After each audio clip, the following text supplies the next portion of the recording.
BetOnline is the world's most trusted betting platform and your number one source for online betting in 2025. Whether you're a seasoned fan or a first-time bettor, BetOnline is your ultimate game day companion with the largest selection of odds on everything from NBA and college basketball to NHL and UFC. BetOnline continues to be your number one sports betting source for every three-pointer to hat trick. BetOnline has you covered with odds, stats, and more for every game, every play, and every win. BetOnline, the game starts here. Bet.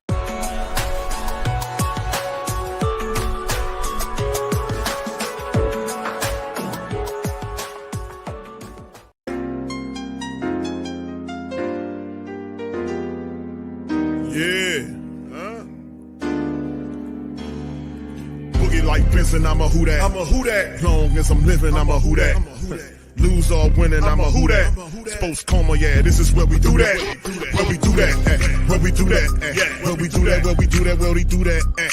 Boogie like Benson, I'm a who that. I'm a who that. Sports Coma, this is where we do that. Where we do that. Welcome, welcome, welcome. Somebody please better help. Running this thing like Elf. I thank God every day I'm not a felt. Go to YouTube Live with Big Q and the guys. If you ain't ride or die, the bandwagon get flipped. Been marching in, that was way for the ring. I was yelling out your shade for the championship. Bucking on town, duck down. Falcons, pluck, get shut down. Panthers ain't much touchdown. The vision really belong to us now. So much hate on the Saints, you could probably tell. Ever since Bounty Gate hit the NFL, when things seem fishy, then you probably smell the crooked referees or Roger Goodell. Boogie like this, and I'm a who that. Every day I'm living, I'm a who that. Lose or winning, I'm a who that. It's the Sports Coma, this is where we do that. Where we do that, where we do that, where we do that, where we do that, where we do that. Boogie like this, and I'm a who that.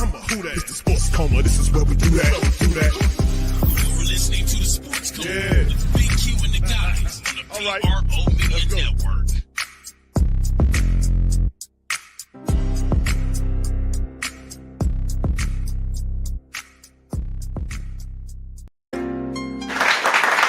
All right. Welcome.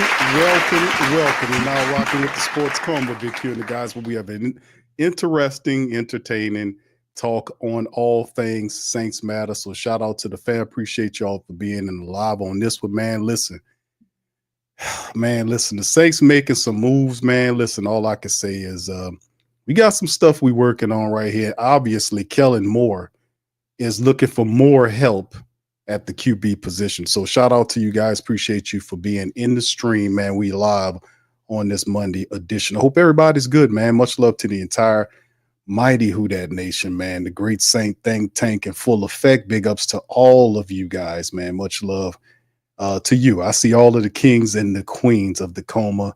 Shout out to all you, Chantel, Dana, Desi. Big ups to all of y'all. Linda, good to see you in there as well. All the queens in this thing. Shout out to my girl, Deborah. Big ups to her. Much love to all of y'all, man. I see all y'all, man. Much love. Appreciate y'all. All right. What's up, Sonia? Big ups to you as well. Big ups to my brothers out there as well. What's up, Yin? Shout out to you as well. OG Jerry. Big ups to you, brother Justin. What's up, my brother? How you doing, sir? He says, Q, do you think that the trade rumor true about Derek Carr? I do not think that's true, bro. I do not, and I'm going to tell you why I don't think it's true, my brother. I don't think it's true because of one particular person. His name is Slick Mickey Loomis, and I don't think, and that's why Derek Carr is still here, is because of Mickey Loomis. I don't think Mickey Loomis has any indication to try to trade Derek Carr. Mickey Loomis' philosophy is to keep this team together until the contracts expire. He had absolutely no intention of trading Derek Carr. Derek Carr wanted out. According to all of the insider reports, family, we talked about this. The man wanted out. He hadn't done an interview, hadn't talked to the Who Dat Nation since what?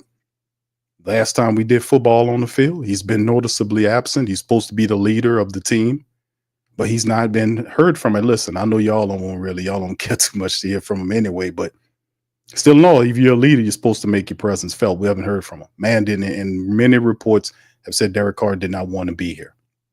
And Mickey Loomis was the sole reason why Derek Carr is still here. We could have got from under Derek Carr's contract. We could have traded Derek Carr. There were teams interested in, but Mickey Loomis kept him here. So with people, please don't get mad at Derek Carr until football on the field is played. Then he starts messing up or screwing up. Then of course you'd be mad at him. You have reason to, but please don't be upset with Derek Carr. He was trying to get out of here. His head coach was canned and fired. And usually when you're Dennis Allen brung that man here, and when it was time for him and they fired Dennis Allen and got him out of here, his quarterback should have been the next thing smoking. You don't saddle the new man with the old quarterback, man. That was just bad juju. And that's why I think it's a bunch of malarkey, bro. But thank you, Justin. Shout out to you, my brother. All right, Big Valley. Shout out to you, my brother. Good to see you in the building as well. Much love to all y'all. I see all y'all out there. Much love. Uncle Deuce, big ups to you. Brother Byron is in this thing. Brother Kai is in this thing. Good to see the day ones in full effect. Pelicans Nola, much love to you, fam, as well. Good to see you, man. Brother Charles, what's up, fam? Appreciate you, man, as well. And much love to all of the ladies. Like I said, man, the ladies in full effect. Always good to see my family out there kicking into the coma. All right, what's up, Tom? He says he's boycotting us. I don't know, brother. I mean, that might be. I don't know if he won't do that yet, But anyway, big ups to y'all, man. Good to see you, man. Picking ponies. What's up, fam? Who that to you? Appreciate you, man. On the comment on the who that. Dana said they act like Abdul Carter. He says they like Abdul. I'm sorry. They like Abdul Carter a lot, and mock drafts have them taking him. It's possible they could take Sanders. You talking about the Saints, Dana? Or are you talking about another team? All right. What's up, brother Gundam? Shout out to you, man. All right. Chantel says, yeah, they heard about it, but the owner says that she talking about the Browns. Okay. I was about to say, okay. Thank you, Dana. Yeah, I figured it out, baby. Your boy be a little slow at times. Linda said, yeah, Mickey, bless his heart. Indeed. Yeah. We got to pray for Mickey Loomis, man. Yeah, pray for him to get the game, to kind of get some of his wits back, man, because it's pure delusion while we're pursuing this course. But anyway, before we even jump into some of that, let's do a brief cap update, if you don't mind, fam. Let's take a look at that cap and see what it's going like in 2025. As you guys know, we just over $28 million in cap relief for the black and gold after all of the contract restructures the Saints did. That's this year as they're facing the draft in a little bit under a month now worth of time before we get to the NFL draft later on in April. You look at 2026 numbers, look where you're at. You're almost $26 million in the red already. You're 28.3 this year, and 2026, you're starting to go up there. You were 16 or whatever it was in the black. Now your 2026 number is 26 million, 25.8 to be precise. And of course, 2027 is what Mickey Loomis was. And I've been saying this to y'all for some time now, for a couple of years, but because it's not easy to figure out what the philosophy of the Saints is. Mickey's going to kick the can. That's all he's a one-trick pony. He's a one-trick pony. He's going to kick the can. And he has no idea. He told the family members some time ago, we're going to work it back to the black. Online now. We're going to do that. We're going to work it back to the boss. Like, man, I don't believe nothing you say. He don't know how to do that. That's not for his philosophy's been to kick that can. And that's what he does. So will it work this year? It all depends, family, on how the Saints are able to pull in all of this talent and make them this amalgamated group, bring them together and just make them one solidified movement under the banner of accountability and creating an identity of what this team is going to be. What kind of team is this going to be? Are we going to be a ground and pound defensive smash what type of team? Like we've seen with some from the Philadelphia perspective, or what are we going to do? Throw it down, you see what I'm saying? Or are we going to just be one of these fly down the field type throwing teams? What are we going to do here? What's the identity? And that's what I've been kind of saying. A lot of it's not so much just the injuries, it's the identity aspect that the Saints have lacking. They just don't have that identity. We've been lacking it for the last several years, and hopefully Kellen Moore can change that, man, and give this team an identity to win behind. All right. Anyway, let's move on to some of these articles, man. Let me get y'all in here. Shout out to the fam. Also, to let you guys know, there is a poll in the chat that there is up. I want to get you guys' perspective on who you think the Saints should take, or what position, rather, you think the Saints should take at the 9th pick. What do you guys think it should be? 4 options there. You guys let me know what's important to you. What do you guys feel the Saints need to do to improve the team from those 4 position groups that's listed. Maybe 5. I think it's 5 because I got cornerback and safety together. So y'all let me know out of those options that's available. All right, this is some of the latest stuff, and we'll go over a tracker because there's a lot to keep up a date about with the Saints going and looking around with a like I say, a little less than a month. I guess you can say, a little less than 3 weeks or so, or a little bit more, but 3.5 weeks before the draft is here.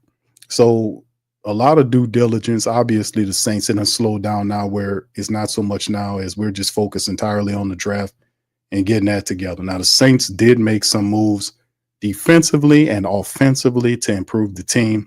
Defensively, the schematic change with them shifting guys around, getting Gocho at the nose tackle position, shifting Granderson and Young to linebackers, along with Isaiah Foskey, the slow man.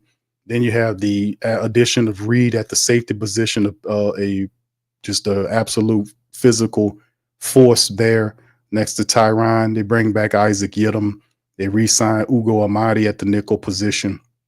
They did some very positive things there. Brought in Williams, the defensive lineman that used to play for the Rams, there to come in and kind of help out there as well. So there's a bunch of stuff happening defensively. Offensively, they added some depth there with Velus Jones. They got them lined up at the running back position. Good help in the wide receiver room. They picked up Jack Stahl, the tight end. They brought in the offensive lineman that they picked up from the Titans on a 1-year deal, Dylan Radunz. So they've made a few moves.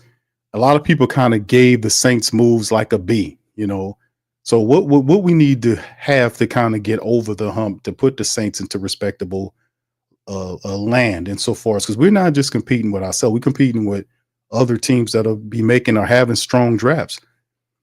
And as you survey the landscape and you look at some of these other teams and what they did the last couple of years and building their team, sooner or later Atlanta's going to get it right, fam. Sooner or later they're going to get it right. They've been fumbling, stumbling, and bumbling as well. And so is Carolina, but Carolina struggled and was a bad team, but they hit rock bottom. They hit their rock bottom and they're bouncing and they're on the way coming on up. So we still, where are we? We still holding on to whatever this is. But at the end of the day, we are competing with these other people and we have to be able to stay on code. We got to get these players in here to help us. And we got a ton of draft capital and $28+ million. What does that mean? You don't clear $28 million just to sit on it. Perhaps there's something happening, but then again, you never know when Mickey Loomis is involved. But anyway, this is what the Saints did. They are, and this is shout out to, I think this is Ross's tweet. Shout out to Ross. It says one NFL insider believes that Kellen Moore in-person visit to Jaxson Dart's pro day isn't what he calls isn't significant. If they want him, here are 2 ways they can land him. He had a really good article. Shout out to Ross. Had a really good article breaking down the moves. Now listen, the more and more as we get closer to the draft, a lot of people believe that Jaxson Dart he's gonna be taken somewhere in the first round, where maybe at the bottom of the first round. But that's not really a surprise. Every year we see but we see different teams reach at quarterbacks, right? This is a reachy kind of draft because you have top two guys, and then there's a third guy who is Jaxson Dart, and then there's a mix of guys in the third tier. I don't think something's nobody up there with Jaxson. People talk about Show from Louisville, who I like Show, but he don't have an extensive amount of tape. That's 1 year worth from Louisville Show. He looks good, but it's just 1 year of production from him at that position. There are other guys like McCord. I talked about McCord from Syracuse. I think they got him rated in maybe the third to fourth tier. A developmental guy like Will Howard, that was Ohio State's quarterback, that has some good tape on him. The guy from Texas, Quinn Ewers, who kept Arch Manning on the bench, has a lot of talent. 6'2", got a good arm. Not a super strong arm, but he's gritty, has guts, plays the position. He's a football player at the quarterback position. Was very productive. So, there are different places you go, but all those guys considered franchise. When you're the Saints at number 9 and you're thinking about quarterback, which the Saints are, in many people's opinions, thinking about quarterback or an heir apparent to who they perceive with Derek Carr basically being a bridge quarterback to whoever the young guy is going to be. And listen, this could happen pretty fast because Derek Carr has been hurt the first 2 years he's been down here. He has not been the model of consistency, has not been the model of availability. So, I mean, at some point, you could probably see a franchise quarter or a high pick quarterback take a shot and get into that. Of course, people like Spencer Rattler, and I get you on that. I like Spencer too. But like I said, Spencer's not Kellen's guy.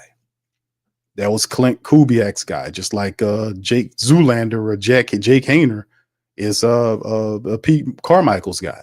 Every year is the same little two-step, isn't it, fam? New coordinator, new quarterback. Just don't expect it to change this year. So I believe that Jaxson Dart will be available at 9. And if the Saints miss out on Sanders, well, a lot of people believe that. We heard what D. Haslam, I think it was what Haslam said, the owner of the Cleveland Browns. And Shante, you know, you follow your club. But we heard what he said about Deshaun Watson. And I was looking around to myself and I said, hold on, did I miss something? Did Deshaun Watson get traded today? And I looked to see nobody's still on the team. He wasn't traded. How the hell you say that about your franchise quarterback? And then listen, you look up the stats. He ain't lying. The dude barely gets over 1,000 yards passing every year. He's been hurt, but they still giving him all that good guaranteed money, baby. Boy, I thank the Lord the Saints dodged that bullet. As a matter of fact, let's get a good clap on that, man. Y'all clap it up for that. He ain't lying. Talk, boy. Because at the end of the day, I'm going to tell you, man, straight up is that, man, we dodged a bullet with that one, baby. We dodged a bullet with that one. Oh, boy, 3 years ago, Dennis Allen was trying to land Deshaun Watson. Boy, we dodged a bullet on that one, baby. And now he talking like that. The man's still on the damn team. So, you know, Cleveland's, you know, obviously this late in free agency, they're going to be looking to take a quarterback up there. So we, you know, that lessens the chances of him falling to us, you know, Shador, unless the Saints go up there and get his ass. So hold on, let me pull up the all I can say, man, it's just how you talking like that about that man. That man's still on your team. I know you don't like him, but how you talking reckless about it? You're not supposed to do that yet. Oh, you people crazy, man. You think he gonna run that man off by saying some bad words, man? That man sitting up there smiling like a Cheshire cat. He ain't worrying about nothing. He just collecting all his money. Yeah, he said they sitting up there. The Titans are 1, the Browns are 2. You could very well see quarterback 1 and 2. Titans are definitely looking at a quarterback, and the Browns are. They only have Deshaun Watson and Pickett on the team. So, I mean, you need a franchise quarterback, and Deion Sanders already gave his blessing, didn't he? He said he's cool with, you know, named teams. The Saints were amongst them. I think Cleveland was amongst them too. So Tennessee and Cleveland. Oh, my goodness. That could be where they ended up. That's probably why the Giants went and they picked up both Jameis and Russell Wilson. That's probably why they did it, because they said, man, we know Titans going to get a quarterback and Cleveland going to get a damn quarterback. So we might as well go ahead on and get Jameis and Russell Wilson. And they did too. So, and the Saints sitting at 9. Is there another team looking for a quarterback there? Because very well, if that is indeed the case, the Raiders aren't anymore. Jacksonville isn't. The Patriots aren't. The Jets. Aha. What's that? How Eddie Murphy did that in the commentary? Aha. Aha. The Jets. Could the Jets be looking for a quarterback? Could that be Jaxson Dart territory? Regardless or not, man. You know, we'll see how it all ends, but I know at some point that man's definitely looking for a quarterback to kind of fill his system, man. And he could, but if the Saints want him, they might need to move up to go and get him. If not, he possibly could be there. Depends on what the Jets do. I know they seem to be the only other quarterback starved team. And I thought that's your boy. Who did I might have to see what Coach Glenn ended up picking up there. I don't think he went and got anybody. Oh no, Justin Fields. He got Justin Fields. So I think he might be all right. They got Jordan Travis there and Tyrod Taylor. I think the Jets might be all right. So I mean, actually, that's actually not a bad move by Coach Fields. by Coach Glenn getting Justin Fields the quarterback there. That's pretty respectable. The Jets might have something here, man. They might. Aaron Glenn might have something there with Justin Fields, man. Just he's still 26 years old. Still has a lot to prove. He did a decent job when he got an opportunity to play. Now he the man in New York, man. So we'll see how it goes. So it might be so. We'll see where they are. This is the fun part about it, though, fam. And then outside of the Jets question mark, if they sit on, just look at getting him some help throwing, wide receivers or whatever, offensive linemen, whatever the case may be, they might be all right.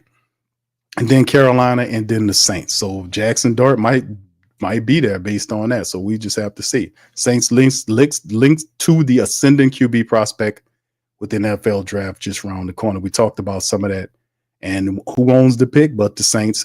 Top consensus prospects are Shador, Cam. However, they could be in prime position to pick my Ole Miss quarterback Jaxson Dart, whose stock has skyrocketed since the 2025 Combine. Phils Yates says, my mindset remains that 2 of the first 3 picks are likely to be quarterbacks, with the Titans on war, Giants still needing a young signal caller, most likely Sanders. Dart could still go right away with a team like the Steelers at 21 or the Saints at 9 or the Rams at 26. We could see a team such as the Browns trade up in the early second round and to snag at them and get that 5th-year option that comes along with the first round contracts. That's what they were saying about him sneaking into the back of the first round, which was the initial rumorville talk prior to it. But all that kind of changes. But like I said, man, there are Jaxson Dart is a guy that a lot of people are looking at and saying this guy has some potential here because he's a dual quarterback. He can throw and run, decisive, has a strong arm, bit of a gunslinger, has some accuracy to go along with it. Is a proven leader, plays with a chip on his shoulder. Very enjoyable game. When Jaxson Dart is out there, I ain't gonna call him he ain't no Taysom Hill, but he does have athletic ability. He does move very well. Is shifty as a quarterback. And like I said, he ran Lane Kiffin's wide open offense at Ole Miss. But the thing that I like about him the most is his decision making. You need a true leader at that position and a guy that goes through his progressions. And he is a fundamental guy. He does get in trouble at times when he tries to fit that ball inside of a tight window. That'll get you in trouble in the NFL. So it's up to our QB coach and offensive coordinator to kind of work that out on there. But I do like the leadership ability. I do like that a lot. Because you're going to need a guy that can play that. And like I said, we know about the dual weapon QBs in the NFL, how guys, they win at that level when they have the ability to scramble as well as throw. And listen, if you watch the tape on Jaxson Dart does do a really good job. When he scrambles, he does keep his eyes downfield and he can make the throw as he's running. We've seen some quarterbacks try to run with it. We've seen Jake Haynes. I ain't gonna say it. We've seen somebody on the Saints team try to scramble and end up throwing a dirt ball a couple of times. But Jaxson Dart doesn't do that, man. Jaxson Dart scrambles and looks to make plays up the field. And that's what kind of quarterback a lot of people are having success with in the NFL. So if he's there, like I said, with all of this stuff going on, all of the acquisitions we talked about with the Saints early on, is the fact that the draft board is wide open. It is what you would call it, a draft of your favorite prospect.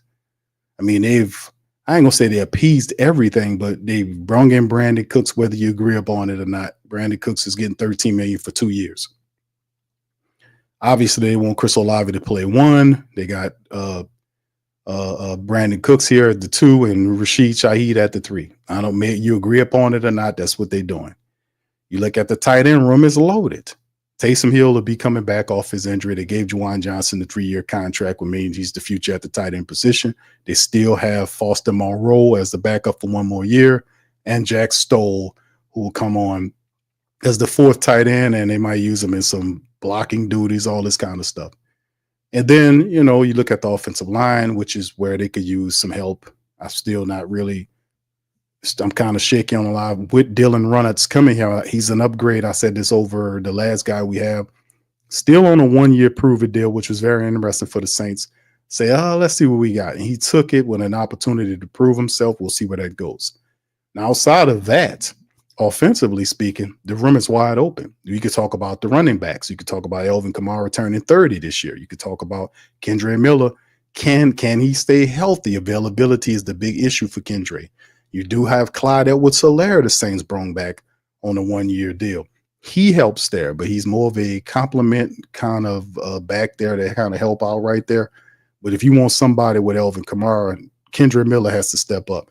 There's Jordan Mims, and there's I forgot the other brother name. I don't want to not forget the man name. Hold on, fam. Let me look the man name up right quick.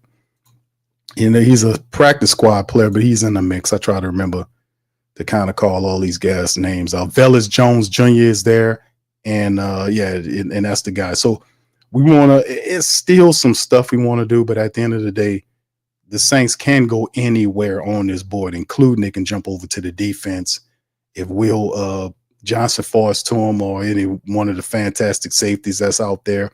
Perhaps Williams, the end slides down to him. Just what's his name? Pierce from Tennessee. That love him. Pierce ready to go. That guy, if he's there, so the Saints can move all kind of ways here, fam. They can move all kind of ways. They're not kind of smitten down on one thing. If Will Campbell falls to him, they can look at him. If what's his name? Kevin Banks Jr., the big offensive lineman from Texas, is there. The other kid, what's his name? Mimbal from Missouri? I forgot where y'all fix it in the chat if I mess that up. But they got quite a few people that they can slide to at that position. So we'll see how it all goes, man. But yeah, it's very interesting and intriguing. All pre-draft speculation and reporting should be taken with a grain of salt. It's always possible that the prospect's agent is linking information to boost their client stock. Nevertheless, evaluators seem genuinely high on Dart. He could be a good option for the Saints as they prepare for life beyond Derek Carr. So yes, indeed. If you're the Saints, and they look at everybody, but the Saints have talked to all of these quarterbacks. And let me give y'all a list of some of the people that the Saints are talking to, just to brief you guys, because it's a lot of stuff, because they're talking to a lot of players. But this is a good tracker right here. Shout out to Saints Wire. They put this tracker together so we could keep account of who the Saints are talking to. We know about Ashton Genty, the fantastic star running back from Boise State. I think this kid will be gone. I could see him. I think he'll be gone to some. He won't go past the Raiders. I think the Raiders are probably going to snatch him up. Mason Graham, there's word on street Mason Graham could be sliding down the draft boards.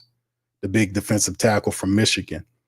Quinn Ewers from Texas, the quarterback. We know about him. Tyler Warren from Penn State. Shedeur Sanders, we know about his connection. I don't think we get to him. You have to go up and get him. Cam Ward, no doubt about it. You got to go to get him if you want him. Both Shedeur and Cam is not going to be available for the Saints at 9. I don't think they slide down there. They're going to be gone. Trey Harris, the fantastic wide receiver, who was one of Jackson Dart's favorite targets at Ole Miss, is just phenomenal. So he could be at 9. I don't know at 9 for the Saints, maybe, but he's a first-round draft pick, talented wide receiver. I just don't think he will be somebody the Saints will pick up at 9. I think the only guy that gets picked in the top 10 that is a wide receiver is, depending on how you look at it, Ted McMillan. Now, listen, fam, we had some talk on that about Ted McMillan, and I seen the film. I wanted to go over this weekend about Ted McMillan, what he's saying about not being able to, hold on, for some of the family members that might not have heard about Ted McMillan, him reading tape and them saying it. I'm always very, very, what's the term? I'm always skeptical when stuff like this happens. Like, you got a fantastic, absolute fantastic wide receiver like Ted McMillan. Why in the hell would Ted McMillan come out and jeopardize his standing or his I just don't get it. But you have to be, I don't know. People do crazy stuff. But this is for the family members who might not have heard about Ted McMillan. Draft stock is the fantastic wide receiver listed as the best wide receiver in this upcoming NFL draft. He was on tape. They was asking him a question, and he kind of talked about, and I'm going to just play it right here so you guys can hear it. Y'all put 1 in the chat if y'all can hear it. This is Ted McMillan, the fantastic wide receiver from Arizona, saying that he doesn't like football or watching film. Here we I don't watch football. You know what? You don't watch football at all. At all. Is it hard to watch film then if you don't like watching football? Yeah. For real? That's crazy. I don't like watching film either. I don't ever need to watch it by myself because we go over as a receiver group. All right, now listen. Well, I'm gonna play it again for those who probably didn't hear it, that didn't hear it, and then we'll go over it again. I don't watch football. You know what? You don't watch football at all. At all. Is it hard to watch film then if you don't like watching football?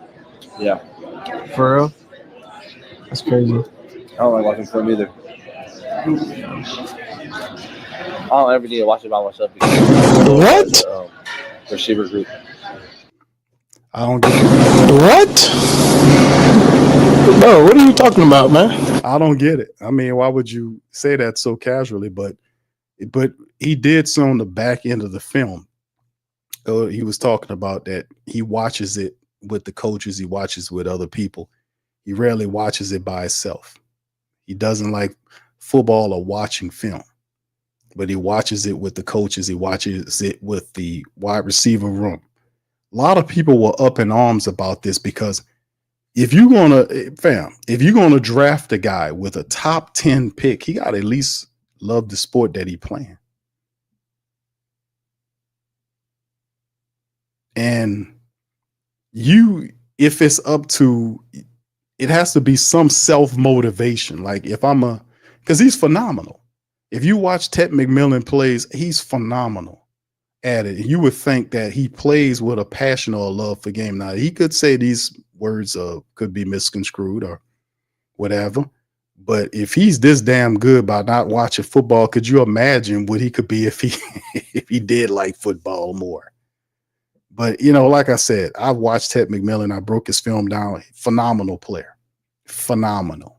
At the next level, he could be a star wide receiver. He has the speed, the hands, the understanding of the game. He was very productive there. He plays with a chip on his shoulder. Ted McMillan, by far the best wide receiver in this draft. No disrespect to the rest of the guys, but in terms of a top 10 talent, like you got other guys, I just don't see them up there yet. Even when you talk about guys like Savion Williams and all the stuff that they can do, Savion's not a top 10 pick. I mean, he's phenomenal, but it's a difference. But this rubbed a lot of people the wrong way, because if they're going to take a top 10 pick on you, they're gonna want you to have some motivation to be able to go and study the film on your own. You don't have to have some guy hand on your back saying, man, let's go study this film and break this stuff down. You're going to have to do a lot of that on your own by yourself. And that's what a lot of people are kind of on. Now, like I said, it's just whether he was saying this for, I don't understand why he would just give that. He was just eating up and eating wherever he eating at in Panda Express or whatever the hell he had. I don't know where he was at. But just to divulge that kind of information, you don't like football, man. This is draft month, so a lot of the people are putting his stock is currently in jeopardy. Why would you do that? I don't get it, man. This definitely says when asked if it's hard to watch film, I don't like watching film either. He says. When asked if it's hard to watch film without liking to watch football, McMillan gives a concerning answer. I don't like watching film either. He said, I don't like football. You don't like watching. How you don't like football, bro? Is he just capping? Is he capping, fam? Stop the cap. I think he might be capping a little bit. I don't know. He gave up this information a little too easy, man. He might be capping, but why would he cap? I don't get it. Despite his apparent dislike for both watching football and studying film, McMillan was one of the best receivers in all of college football throughout his career. The former high-end 4-star recruit totaled over 3,400 yards and 26 touchdowns on 213 catches in 3 years in Arizona. His best season was in 2023. He had 90 catches for over 1,400 yards and 10 touchdowns. Absolutely phenomenal player. I consider him the best wide receiver in this draft, to be honest with you. One person said no NFL team should draft a guy that doesn't watch film. This is what one commenter said. You will not be a good player in the NFL if you don't. One person said, don't care how long ago this was, he's undraftable. And this is and you just see the comments from the people. So this is circulating, and I don't know. One person said, hashtag Jets, please stay away, as far away from this guy as 7 as possible. Please, a Jets supporter says. Whether NFL teams will see this video and allow it to impact their draft strategy or not is yet to be seen. However, it is undoubtedly not a great look. A few weeks out from the draft, that's almost as damaging, not as harmful as when, remember Laramie Tunsil? The video came out about Laramie Tunsil smoking weed through that bung. Remember that? And didn't he get dropped to was that Laramie Tunsil? Y'all help me out. Remember that? That's probably one of the biggest draft blunders leading up to it when Laramie, I think Laramie, wasn't that Tunsil? The weed bung. This guy's crazy, man. Yeah. That was Larry. See, I'll be just pulling from, yeah. To see that was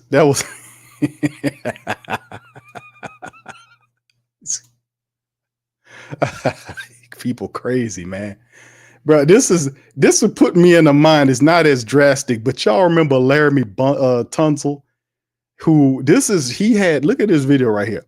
He had a bung and a gas mask on. This is how serious this guy was about getting high. This video was released, I think, days before the draft, and it dropped his draft status. I think he got picked up in the second round. I want to say Tunsil got picked up. Look at this fool. But it cost him some money that first year, because with that happening, it dropped his status to the second round. And what ended up happening was he got picked up in the second round. He played out his second round contract, and then he got his money on the second contract, right? He got broke off on a contract. I think it was with the Texans. Y'all remind me, because I think the Dolphins picked him up. But yeah, the pre-draft blunders. This is what it puts me in the mind of stuff when I remember going back and remembering when Laramie Tunsil had the bung with the gas mask on. These people crazy, man. What's wrong with you guys, man? No. Somebody just say no. But anyway, that's stuff on Ted McMillan, man, I wanted to kind of make y'all aware of. Y'all let me know how y'all feel about that, man. About Ted. Would you guys take Ted McMillan with the ninth pick if he fell to you? Because fam, this will cause him to slide. Now, how far, I don't know. But if Ted McMillan he slides to you at 9 after this, do you then take him? Y'all let me know in the chat on this one. Chantel says, Q, the Titans wanted 3 first-round picks, 2 second-round picks, and Denzel Ward. That's what they wanted for Cleveland to move up. The Browns said no. Yeah, that's insane. Thank you, Chantel. I want to say thank you very much. Picking me up, that's insane. bringing me back to this That is completely psychotic. Absolutely. I'm not giving them nothing for that. That's ridiculous. And that's just for what the team right up under them on it. If the Saints were calling the Titans and asking for picks and they wanted that much, could you imagine what they say? Okay, well, Saints, this is what you need to give us. You better go head on. Chantel says, Q, if you look it up, Cam Ward's dream is to play for the Saints. I heard about that. I remember the accolades he was saying about that. That's where he wants to go. I know, and I like Cam Ward a lot. I just can't surrender it. I know the Titans are looking at him, and I just can't give that up. That's a lot to give up for one player. That's a lot of draft capital to give up for him, and you still need work to give up like multiple first-round draft picks, second-round picks, possible players. If they wanted 3 for the Saints, I mean, what they want from the Saints at 9, if they wanted that from Cleveland, who right up under them. So, I mean, that's like another 4 first round. Oh, no. Hell no. We can't do that.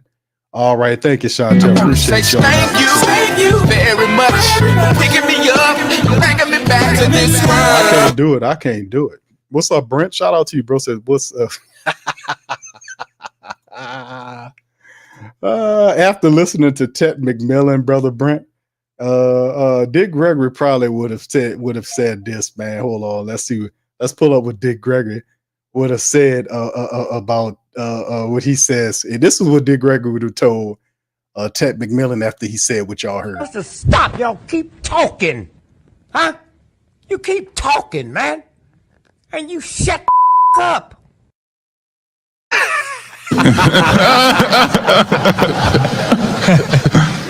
Brother Gregory should have stepped right in front of Ted when he was saying that, man, and just knocked the phone down, man, and told him just what y'all just heard. Thank you, Brent. Appreciate you. I wanna say thank you very much.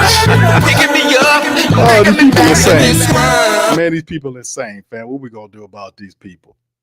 These people are insane, fam. You know what I'm saying? Y'all remember that Laramie Tunsil thing? Man, that's crazy. Y'all put in the chat, man. Y'all let me know how y'all feel about Ted McMillan. All right. Mad Drummer says, Q, he talking about soccer. Oh, yeah. Is he talking about soccer? Is it?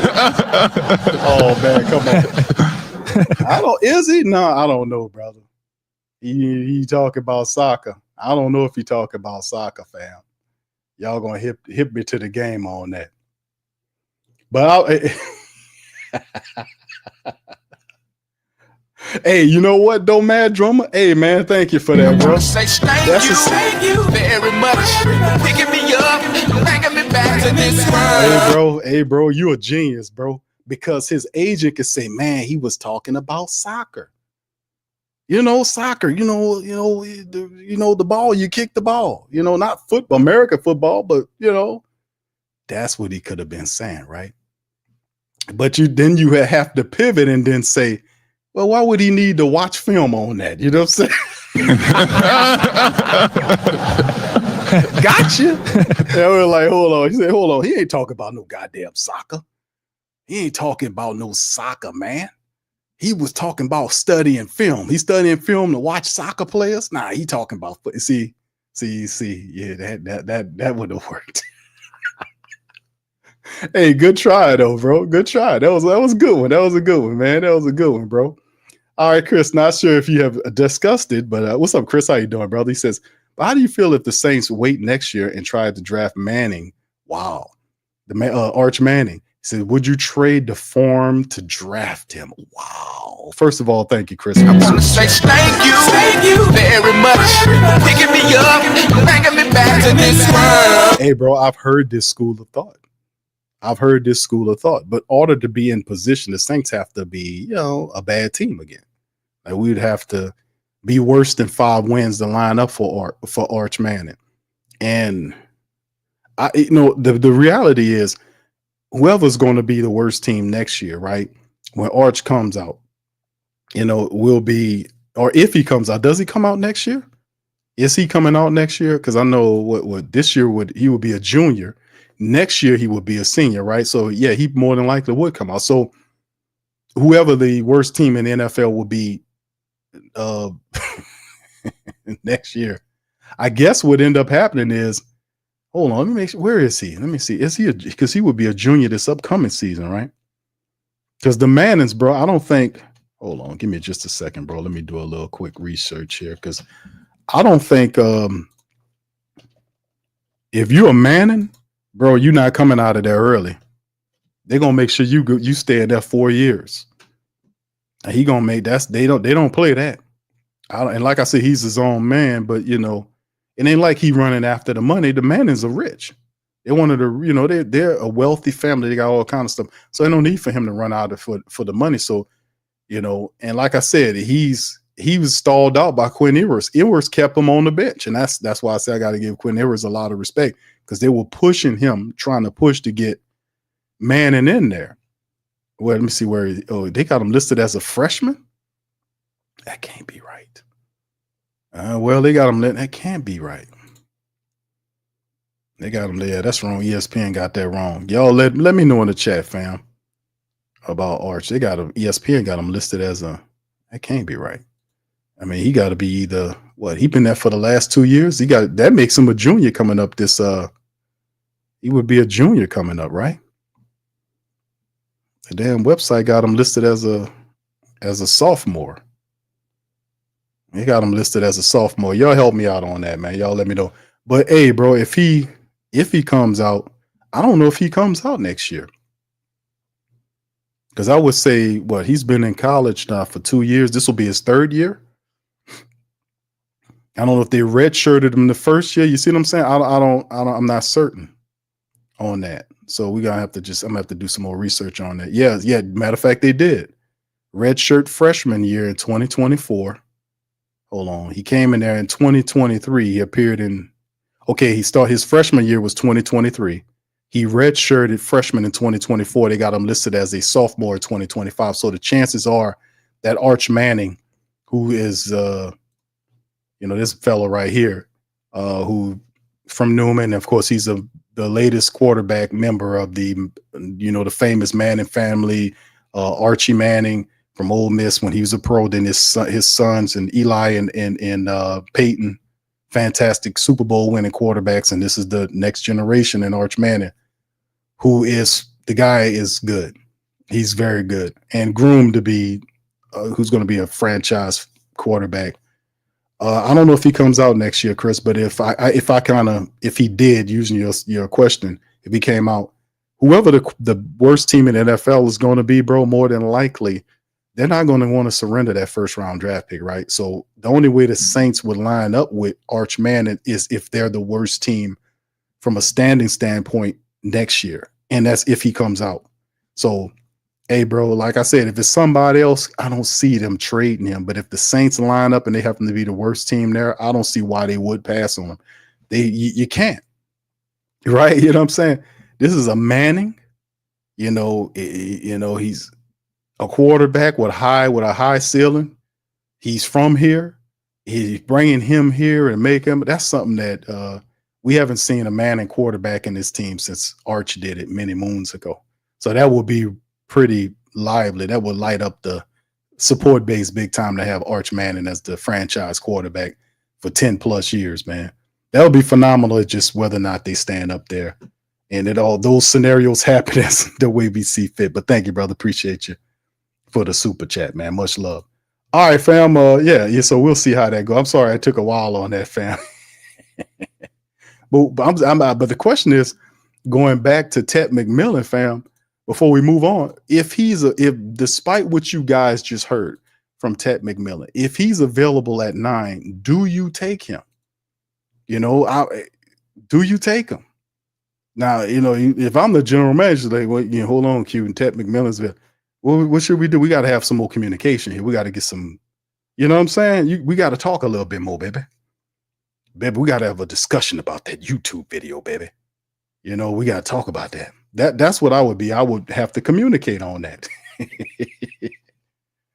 Yeah. Molly Mall says, yeah, Ted does talk too much. Yeah, he was in there, bro. He was just letting it go. Bro, what are you doing? And then the little guy in there just letting him rip it, and he don't care. He's just trying to get him to, get some clicks and views. The little guy just running it. Like, Ted, what are you doing? Yeah. What's wrong with you, bro? Did you know? You had to break out that Laramie Tunsil on his ass, man. You doing this. You doing something stupid like this dude doing. Look at it, bro. Dude, who's that serious, bro? Bro, who's serious like that on that, man? I'm sorry, man. I don't get it. Anyway, let's bounce back to this, man. All right. And then the rest of the tracking list, man, we went from Shador Sanders, Cam Ward. These are some of the guys Saints talked to on the tracker. Trey Harris from Ole Miss, another really good wide receiver. Malachi Moore, the safety, Alabama. Cam Scatterbo, that's the a fantastic running back from Arizona State. Just love this kid. His game, his tape is awesome. It's like, dude, it's like just amazing. We'd love to have him on the team. Is chipping this. Will Campbell had the snipe about his arm length that improved. I guess he was doing the stretches on the monkey bars where he's hanging to stretch his arm out. So he after the pro day, they kind of not getting on him, but it's something they try to attach to you to drive your stock down. So if Ted McMillan, if he clarifies those comments, because fam, it just, to me, this is how I think, right? how if you was a guy, you know, talking like that, like I don't like football like that, you know, I don't even do this, and you going out there putting up them kind of numbers, one ain't clicking with the other. You know what I'm saying, fam? Something not right here. Is this a little, you know, I'm like, this, I would be more inclined to accept the fact that he's capping and just talking a little smack, which why would he do it, Q? I don't know. As opposed to him being a guy that could not do that, because you've seen it. Like he was tearing up college with these numbers. You can see the film, him jumping up, catching the ball with one hand, you know, stiff arming people, breaking tackles. The guy was phenomenal. So you mean to tell me you did all of that and you was only did it because they told you to, and you was still that good? You know, people say they will still draft him, but not in the top 10. I get that. But, you know, I question my family out there. I'm like, could there be a coach that could get him to love it? Could that be Coach Williams? Could that be Coach Williams? Because everybody loved Coach Williams, and Coach Williams knows how to teach the game to the wide receivers. So if you have Coach Williams on your staff, our wide receiver coach, could he be the one that helped step to that next level is what I'm asking. You see what I'm saying? So, I mean, that's just questions. Now, in terms of Will Campbell, that was the little stuff that had him sliding down, because he was penciled in as like a top 5, top 6 pick. Now he's sliding down because of the arm length situation. But what I like what Will Campbell did is he improved the arm length at Pro Day.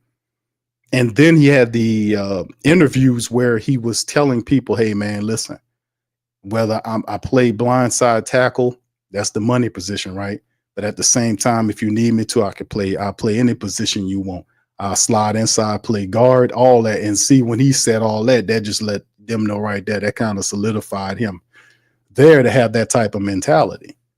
Because in my opinion, watching him at LSU, he got some stuff to improve, but the talent is there, man. The dude will be a good starter for you. So I like what he was saying. Isaiah Bond is another really good wide receiver from Texas. Nick Jackson, a linebacker from Iowa. This is Saints Talk to BJ Green from Colorado, the defensive end. Carlin Vigors from Louisiana Monroe, some of our local guys. Treshaun Ward from Boston College, the running back. Andreas Borregales, the kicker from Miami. JT from Ohio State. This guy is excellent, man. Him and his comrade that operates on the opposite defensive end position for Ohio State, those guys are phenomenal.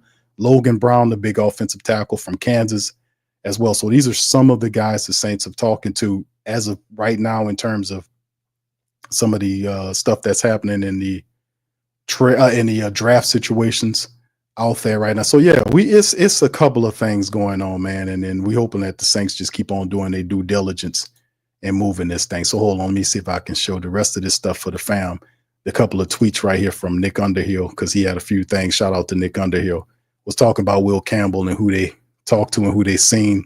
Also, they talked about the fact that Savion Jones, the big defensive end from LSU, was talked to the Saints. Mason Taylor, the big tight end, as well as Tulane's Caleb Ranshaw, was visited with the Saints for the Pro Local Day situation. We also just talked about the fact that you heard from Will Campbell, but Emory Jones, another good offensive lineman from the LSU Tigers, also had some contact with the Saints, and they are looking at offensive linemen, and they should be. So, and this also another one, shout out to Nick. Saints will host Shamar Turner on a 30 visit, and they talked about him, the defensive end out of Texas A&M. So they're doing their due diligence all over the place in terms of our draft picks. So we just have to keep doing that, man, and we know that a lot of this is going to happen. Like I said, the Saints can go in many directions. They got a bunch of draft picks. They got over $28 million this year. So, you know, there's some movement all over the place, to be quite honest with your family, on where the Saints could potentially go. It's anybody's guess where they can end up being. So anyway, let's move on to this next article right here. Saints surprising move could be gaining some steam right here. And Saints have, and the shout out to, this is Kyle T. Moser, my guy Kyle T. on Sports Illustrated. Saints have been one of the most intriguing teams to follow over the last few weeks. When the offseason kicked off, the Saints seemed closer to completing a roster rebuild than anything else, but it isn't what really has happened. The Saints hired Kellen Moore to be the team's head coach, and since then the team has been busy restructuring deals re-signing some of the team's top free agents and bringing in some talent. Saints clearly aren't planning a rebuild right now. They aren't. Quarterback position is one that specifically has been in question. There were rumors flowing around Derek Carr for weeks. There was even chatter that Carr could have been open to a trade, but the team has decided to roll with him instead. We talked about that earlier in the show, haven't we? Saints worked on his deal, and it would be a shock if Carr wasn't with the team in 2025. While this is the case, Sports Illustrated's Albert Breer talked about the possibility of the team drafting the quarterback, said Kellen Moore's presence at Jaxson Dart's pro day isn't significant. Now, you'll listen to that and say, yeah, well, and we talked about this a little earlier on when Ross mentioned it on the tweet that I showed. But the reality is, wouldn't people would say that when they don't think you want the player? Didn't we learn from that? Like the whole Patrick Mahomes fiasco. Y'all remember that? When it was a well-known and established fact that the Saints really liked Patrick Mahomes, the current quarterback of the Kansas City Chiefs. And it was out there that the Saints, if they were going to go after Mahomes, and they traded, I think that year they traded up in anticipation of going to get Mahomes. And guess what? Guess who got him? The Chiefs hopped up there and got him. And Sean Payton talked about that for years, and people knew that. So they didn't keep that close to the vest. So if I'm interested in the player, I'm going to say, well, it's nothing. Not thinking that even if, why would I go and see a player if it's nothing? You see what I'm saying? But that's how the game is played during the draft period, because teams watch other teams. And there's some jostling going on. It's a little, a little smoke screen going on. Even they have teams that will blow up a player, and they'll drop some dirt on the player so that he, to dirt him up a little bit so that he'll slide. This stuff happens all the time. They'll drop a little dirt on them. It's a cold-blooded game, man. But, like I said, isn't significant, but I'm going to spend money to go and see him. Why would I go see somebody that I don't deem as significant? So obviously, commonsensically, it has some degree of significance to it. So especially when you're looking for a quarterback, and it appears that both Cam Ward and Shedeur Sanders will be outside of your range, because a lot of people anticipate them guys going within the top 5 picks. I'm not buying the Shedeur Sanders nonsense. I've said this for a long time, that Shedeur has been ahead of Cam Ward this whole time, up until the combine, when he didn't show up to the combine to throw the ball. Cam Ward was out there throwing the ball. Shedeur said, I'm not throwing. I'll come there and I'll talk to you, we'll interview, whatever you got, but I'm not throwing. I'm not running, and I'm not jumping.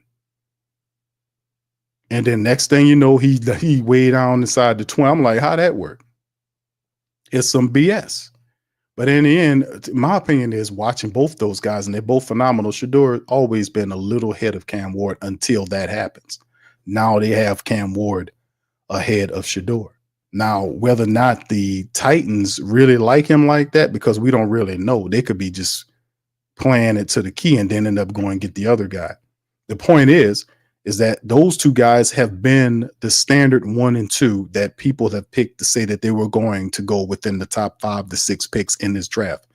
Jaxson Dart was not, and he was seen as the third guy. Now, of course, there are other guys. I don't think you see them as 3 guys. Jalen Milroe, who's a phenomenal athlete, still needs some help throwing the football.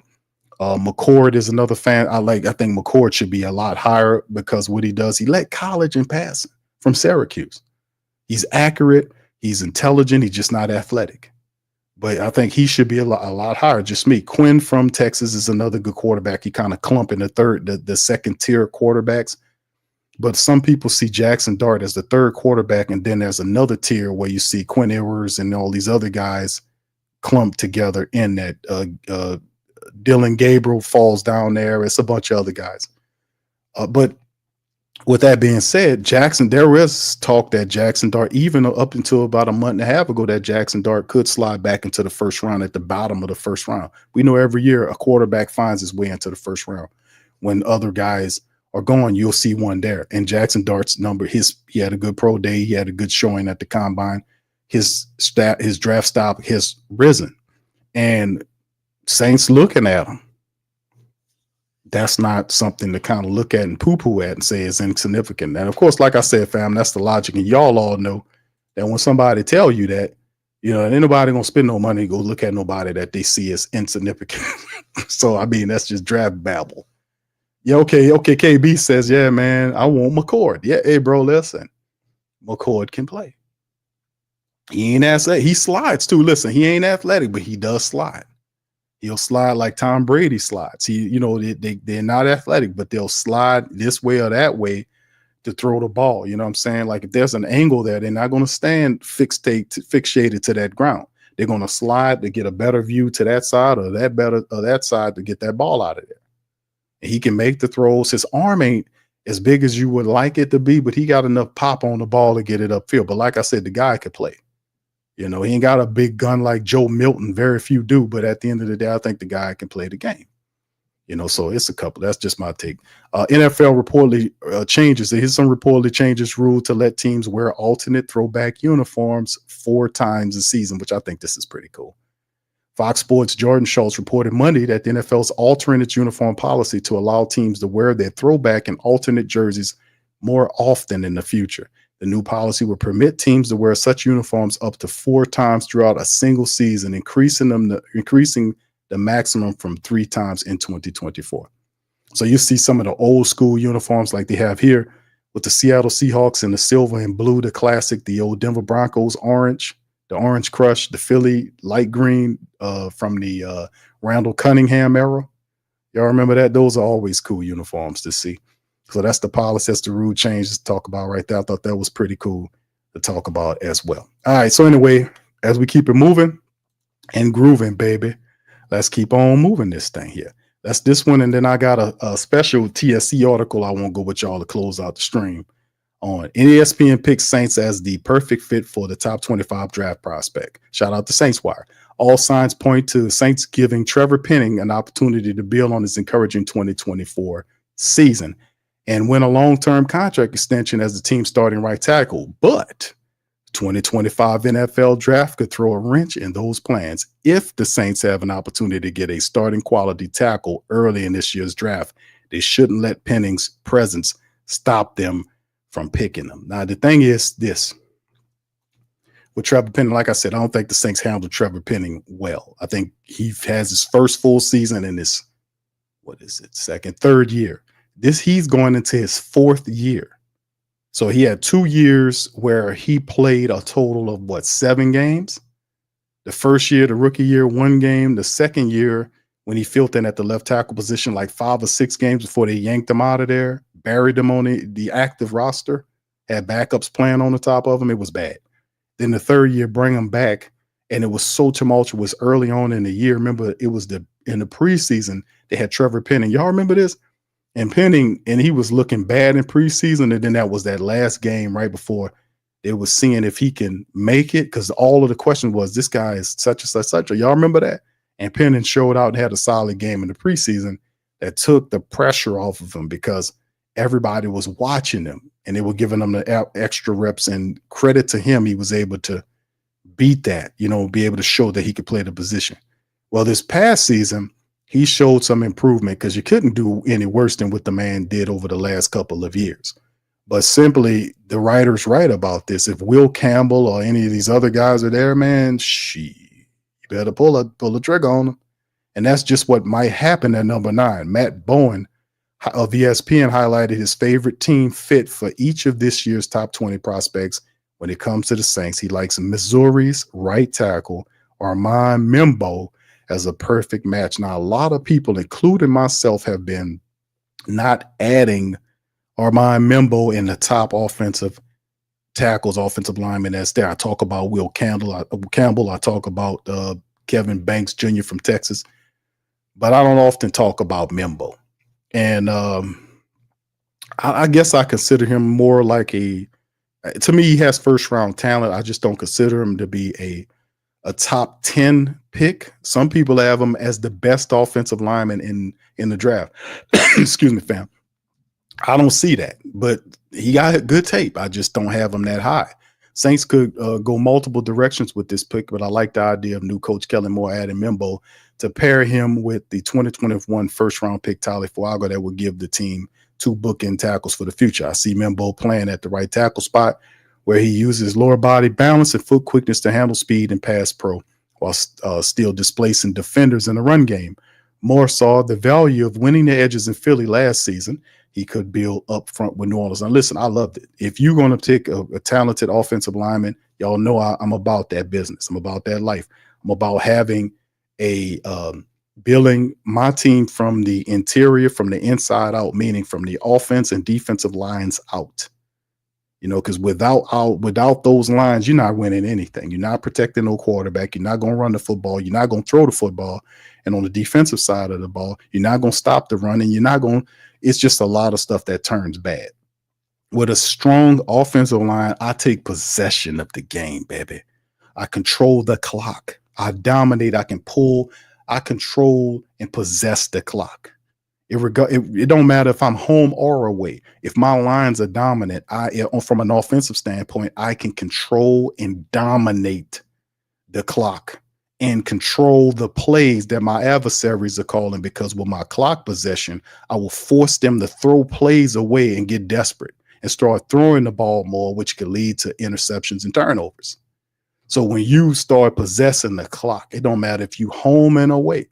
That controls everything. And that's where it starts with our offensive line. So we could be able to put together a strong offensive line where we can run the ball and tire out the defense and dominate the time of possession. We halfway there. Now they talk about he just turned 21. He started at right tackle each of the last 3 years. He didn't allow a sack this season, and he faced the best pass rushers in college from the best conference. He's obviously a high-end athlete. He didn't complete the agility drills, but the work he did just earned a 9.90 relative athletic score. That's pretty good, which ranks 16th out the 1,500 offensive tackles to enter the league since 1987, which shows that he's pretty smart. That's impressive. He would be a day one starter for the Saints and will likely be an upgrade at the right tackle position. I'm not against it. So what would that leave Penning? Looking for a new team. The Saints unlikely to pick up his 5th-year option by the May deadline and guaranteeing him $6.6 million. You can guarantee that won't happen. They have made it clear he won't move again to left guard after beginning to find his way on the right side. If they draft his replacement, the team could keep Penning around for depth and let him walk away in free agency next season, or maybe see him as one of the teams that was high on him before the draft is willing to trade a pick for him. Either way, they would be disappointed into the Saints' tenure. Finding competition, and an alternative option at the right tackle position should be a priority in the draft. But maybe not at the expense of more pressing needs. We just have to see if Penning figures into the plans for Kellen Moore and company. Good point. Matter of fact, let's kind of look at this for a second. Let me kind of pull up Penning's contract, because that's something to kind of talk about, because that's a great point on that. That's a great point, because I'm looking at Trevor Penning, and this is Trevor Penning's contract, the right tackle. Right now, according to Over the Cap, they're showing you right here 2023 base, 24-25 this year with 1.5 million, and then 2026 is his last year. So next year is the final deal on Penning's contract. They're not, and that's the thing when they talk about a 5th-year option, they're not going to pick up a 5th-year option. Ain't no doubt about it. And they're going to give him $16 million. So what do you do here? Now that's if the option on the Saints could opt. They can decline the option and work out a cheaper deal if he's about that business. But you got a 2-year window here. That's why I talk about getting these players in acclimated into your system as fast as you can before things start changing. So another incentive on getting some offensive linemen here, man, to kind of save yourself some money and getting these guys in there to play right away, man. That's big when you got those top picks. So what do you do with Trevor Penning? A lot of people say kick him into the left guard position. And then you have there, but that won't probably what happen right now, right? If you take a Mimbo or Campbell or any of these other guys, you ain't kicking Penning inside. You got Runnets there, Dylan Runnets there now. That'd be different if you didn't have nobody now. But does that keep the Saints from drafting offensive tackle? That's a good point there. Got to give the writer a shout out. That gives us something here to think about at the Great Saint Think Tank about how we will handle that situation with Trevor Penning, because the answer prior to Runners was kick him inside. I don't know what run is there. You know, what do you do with Penning? They're not going to, he's right. They're not going to pay his 5th-year option. So, I mean, that is a good question on Penning with this year and next year being his final year. So, hey, man, I still say get them offensive linemen. I'm not just looking at Penning. I'm looking at Cesar Salad Ruiz too, man. I really do think he somebody need to kind of push on him too to get him to be better than that, man. I think he should be a lot better than what we see him as, man, for real. And he's a guy that should, and he got a contract here keeping him here to 20. What is this? 2027? Yeah.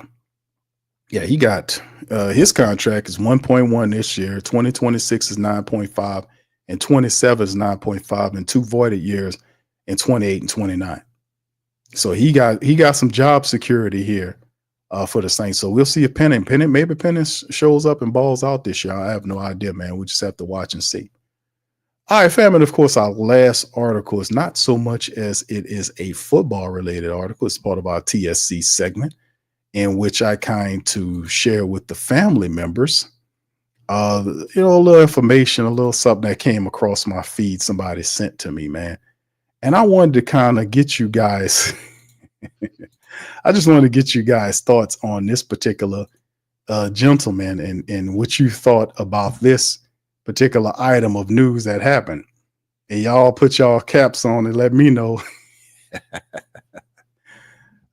what y'all think about this gentleman right here. So let's listen to Mr. Marvin Sapsucker as he talks about some stuff. Y'all let me know in the chat how you feel. Understand the cost that is involved. There's 1,000, and they understand the cost that is involved. There's 1,000 of you. I said, close them doors. Ushers, close the doors. Close the doors. Close the doors. It's 1,000 that's watching online.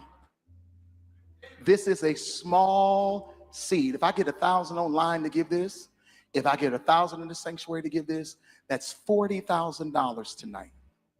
Now, everyone up here, we've all sold and seeded, but I need everyone standing up here with us, with me, to plant a seed of $100. Because again, it costs to sit up here. And this is what I need you to do. If you're giving electronically, or even if you're giving tangibly, I'm gonna have y'all come to the altar and give it, because I need to see 1,000 people moving. What? I want the baskets up here. I want to see the folk. Y'all start moving. Y'all can bring it right now. Come. 1,000 people need to give $20. 1,000 people need to give $20. 1,000 people online need to give $20. This is easy, saints. What? Bro, what are you talking about, man? All right, so I played that, man. Y'all put y'all thoughts in the chat. Let me know, man.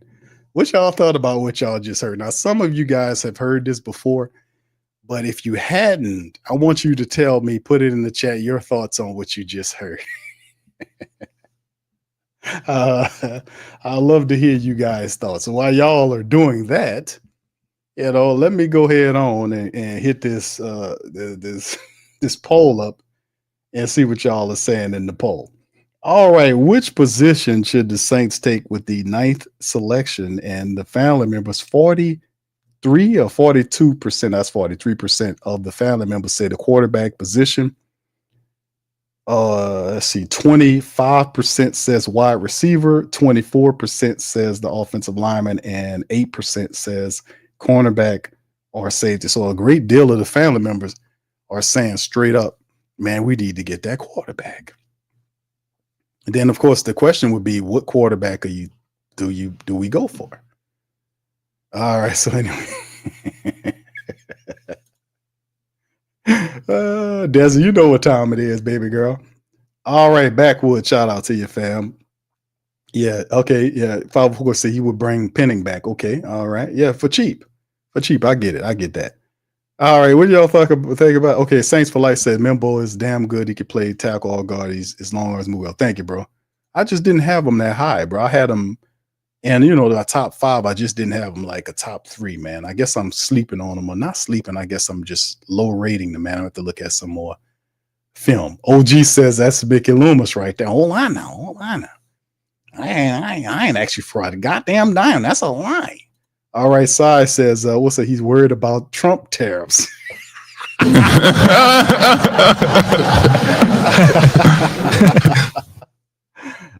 Show enough. All right, shout out to you, my brother. All right, Mad Drummer said, I heard this video was 2 years old. It was actually last year. I think he said it was last year. Matter of fact, hold on, fam. Thank you for reminding me that, because let me play. Hold on, let me play this one. You know I can't help myself. Y'all remember this one? Now you've seen the Lord in effect. You've witnessed the Lord's Spirit. You were there. Now it's time to pay the Lord. Pay that man his money. Now while I collect the offerings, Brother Pathos here will lead us in a song. Brother Pathos? Pathos. I think I saw him on the hill the other day. I think I saw him when I watched the children play. But when I opened up my voice to sing in praise, he ran away, away. My sin made sweet Jesus run away. I did not have to wait for judgment. Hold on. This ain't working. $1. What's this? $1. No, we tried to do it the Lord's way. Now we're going to do it the good old 125th Street 7th Avenue. Give us the money now.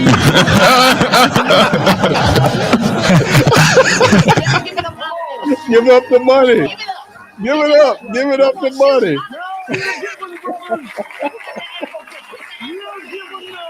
The money out. Stay cool. Nobody gets hurt. Take the money out. All of it. Come on. Wasting my time. Come on.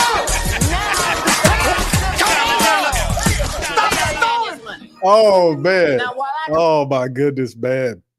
That's all I can think about, fam, when I see that, man. It's that kind of stuff. That was too funny, fam. But hold on, let me play a little bit of this because him trying to explain it today. And, you know, I made them give $40,000 and I wouldn't allow them to leave until they gave it to me. And to be honest with you, that is absent. That's the narrative that has been shared, that lock folks up in my church, that, you know, I made them give $40,000 and I wouldn't allow them to leave until they gave it to me. And to be honest with you, that is absolutely false. Yeah. Number one. Nobody gets hurt. Take the money out. All of it. Come on. Wasting my time now. Come on.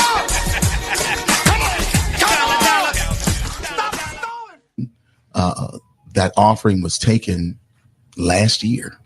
This was a service that happened last August.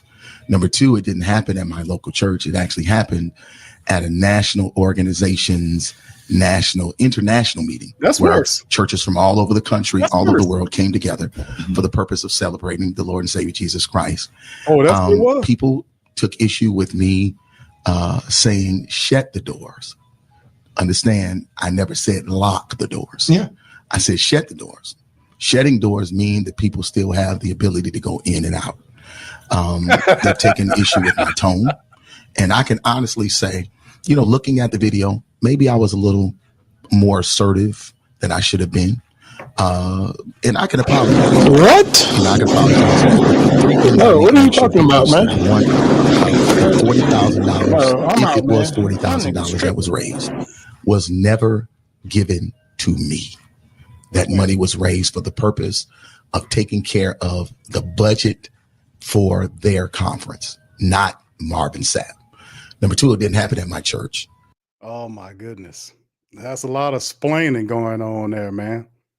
I don't know, man. It's just weird, man. It's just, when you hear this kind of stuff, fam, you know what that puts me in mind of? Hold on, let me pull up something else. Y'all remember they had, hold on, fam. Because it all runs together, doesn't it? What was it? The pastor wanted Jet. Who was that said that? Was that Creflo? No, that was hold up. Hold on, there's a bunch of them. Hold on, fam. Let me do this for y'all, man. Let me show y'all something here. Oh my goodness. It puts me in the mind of, here we go. Get it back. This is the very first plane that I purchased for the Lord back in December 1994. And I said where I began. And then the second one I purchased was in January 2004, where I used to be. The one I'm flying right now, and it's been with me 12 years. I purchased it in January 2006, where I am. So think about this. This was paid cash. This was paid cash. This was paid cash. And the new one's going to be paid cash also. Now, let me make this announcement so everybody can understand it. I don't own the plane. This belongs to the ministry. If Jesus tarries and I go by the way of the grave, the next person that's going to take this ministry will use that, just like we use all the different things that are happening in our ministry today. I really believe that if Jesus was physically on the earth today, he wouldn't be riding a donkey.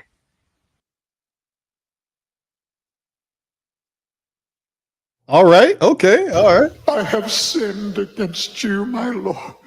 Okay, TV evangelists can be a little over the top, but Creflo Dollar's appeal for a private jet may take the cake. We are believing for 200,000 people to give contributions of $300 US or more. Doing the math, that's $60 million. The head of the World Changers megachurch in Atlanta asked for the donations in this almost 6-minute video, dubbed Project G650, as in Gulfstream 650. Dollar's already a high flyer. We're about to land in Nairobi, Kenya. But it seems his current jet, built in 1984, is showing its age. Engine trouble on the flight to Australia, and more recently, when his wife and daughters were taking off from London, it went off the runway. It's not like a car where you can pull over on the side when something goes wrong. And I knew it was time to begin to believe God for a new airplane. It didn't take long for the story. Wow. But that's what kind of come to mind when stuff like this happen, fam. I don't know, man. But that was a little extreme for the brother to be going, to close the doors and lock people in. I don't think that would have went too good with me saying, you know what, let me go ahead on. Let's start making our way up out of here, baby. Baby, I have to tell you, you talking about keeping them doors locked, baby, that would have brought me back to them linebacker days, baby. I'd have to take a couple of mushes there and open that door the old-fashioned way, baby. But, hey, this is crazy, man. What y'all think, man? Let me get y'all here. All right, thank you, Si. Shout out to you, bro. KB says shocking, man. Tragic says extortion. Damn. That's like what on some big U type stuff. Like you got to check, you flying, you got to check in. Y'all heard about that? We're going to cover that at another stuff, the big U stuff. Dana says we still need another corner. Dana said we just need another cornerback U. Quaveda says QB the Saints should pick at 9 as Sanders. Dart is not a top 10 pick. Well, yeah, bro, he climbing in the boards. I have to agree. Some don't see him as a top 10. All right. Chantel says, Q, what about Tyler Shock or Jalen Milroe as QB? I do like Milroe. I do like, not so high on another guy, but Milroe, I think he's a little bit better passer than we give him credit for. He's a phenomenal athlete, but he's willing to do a lot of stuff offensively. Saves for Life said, bro, this dude trying to scam people was out of line, bro. And then see the level of explaining, like the splaining that the guy doing. Bro, that's not how you conduct yourself, man. That's not how we supposed to do. People give out of their heart. You don't bully people into doing this and shut the doors so people can't leave. And then you pressure them into it. Now, see, Jerry, you're right. Damon Wayans, that was funny. That skit was on there because he was trying to preach and it wasn't working. And what did Damon Wayans do? He put the pistol up. They started to give then, didn't they? The people started giving in. Boy, that's exactly what they did. It was preaching, and then right after, this lady jumped. She chilling. Oh my God, what's going on here? Oh, I don't know. What are you guys doing? Oh yeah, that was going on now. Man, highway robbery. He says it's crazy. Lock the door. Yeah, he said he didn't say lock the doors. He said shut the doors. Like that was a big difference. You know, it's crazy, man. But like I said, man, it's crazy. Dr. Gray said Saints have tied themselves to a QB who doesn't want to play for us. Indeed, Dr. Gray. Indeed. Big Sean said that was my show. That I thought that was funny, man. A good mix. Somebody put that online. And following of this character saying that. Dana said they be scamming people. All right. Marlon Mall says Paul Pitt hustling and trapping. It's really getting bad. Student says, wow, you sure looking okay. He says looking healthy. All right. Thank you, brother. Appreciate you. Desi says he purchased it for the Lord. LOL. Don't they always say that? I played them other ones because that's what put me in the mind of, like when I heard him say that, then it flashed back to, hey man, didn't they have a guy that told the people that he wanted a jet? And that took it back to the OG, Duplantis, who was saying, yeah, if Jesus was walking earth, he wouldn't be on a donkey. So he'll be on the G-Stream jet flying around. That's what you're saying? Duplantis, baby. All right. Saint for Life says, bro, you said it. What the hell? Hey, man. Jimmy Swaggart. Yeah. It's a lot of crazy, man. Yeah. Chantel says, Q, what's your thoughts on Jalen Mirror? Okay. I think I answered that. Thank you. Appreciate you, Chantel, on that, baby. Mad Drummer says, Q, he said, you see where Juanita Bynum charging people how to pray. 2 bands, $2,000. Oh my God. Hey, man. No, bro. Yeah. Maul says, Q, you from New Orleans. So you know, oh yeah, I know about Paul Martin, baby. But the thing about it is Paul Martin, man. Yeah, I know all about Paul Martin. My people, my mother and them church people, man. We know about all these guys down here. We got the game on all of them. So I know about Paul Martin, bro. I know Paul Martin doing a lot. He doing better in Atlanta than he ever did down here. I know that for certain. And I don't know. You can take that one how you want it, baby. All right, Dave. So when people rent a mortgage, do they just go in and ask the same people for donations? Oh, it ain't gonna work in that way. Rico says, Chantel, big hell no, home meal roll. Now, the thing about yeah.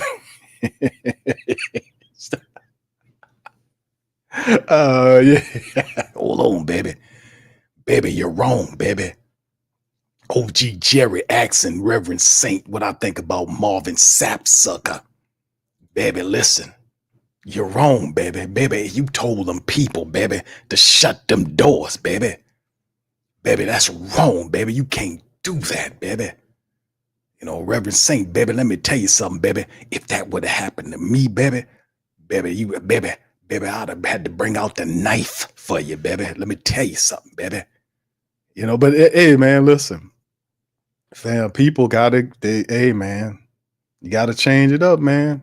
Like a lot of these people ain't doing what these people out here hustling, man.